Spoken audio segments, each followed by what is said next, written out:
rise to talk about an amendment that we'll be voting on tomorrow concerning earmarks.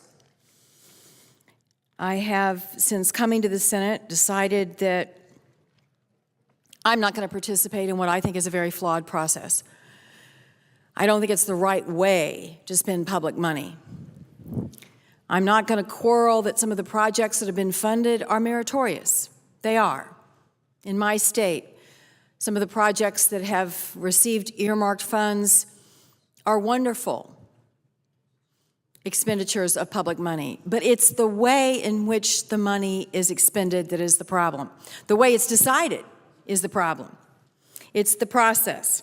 Now, there have been a number of defenses of earmarking. I want to just spend a couple of minutes debunking the defenses of earmarking. I'll tell you my favorite one. We are somehow abdicating the power of the purse that is delineated in the Constitution. Give me a break. We decide every dime of federal money. Congress makes the decision on appropriations for every federal program. Now, how is giving up a secretive process where no one's really sure how it's decided who gets how much money, how is getting rid of that somehow removing our constitutional authority to make spending decisions? It's like they want the American people to believe if we quit earmarking, the appropriations process is going to go away, that we will no longer be past judgment on the president's budget, that we'll no longer have oversight over federal money. It's silly. It's absurd. In some ways, it's almost insulting. And make no mistake about it. It may not be this year. It may not be next year. But the American people are on to us. They now know and understand that earmarking is about who you are. It's about what committee you sit on. It's about who you know. If this is such a fair process, if this is something we should be proud of, then I want someone to come to this floor and explain to me how they decide who gets the money.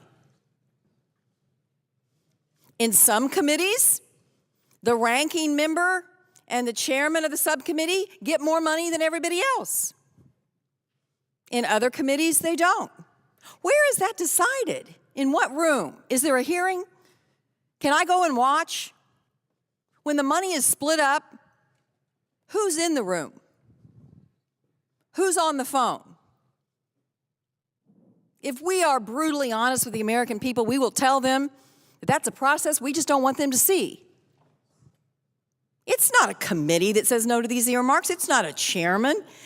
Each individual senator decides winners and losers. Now, I don't think the losers know that. I think the losers think that that senator had nothing to do with them being a loser. Now, if we could make that all that public, this would be a much less popular activity. So we take credit for the earmarks we get, but we're not willing to own the fact that we've chosen winners and losers. And finally, this notion that we're taking somehow the bureaucrats, that the bureaucrats are going to decide. Most of the money that's taken for earmarks comes out of programs that are grant programs and formula programs that are decided by population or decided by local people. It's not Washington bureaucrats. They're supplanting the judgment of one person for a local planning process, a state planning process, and that's not the right way to spend money.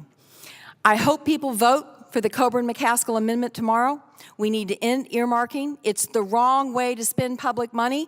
And whether it happens tomorrow or whether it happens 2 or 3 years from now, make no mistake about it, the American people are tired of it.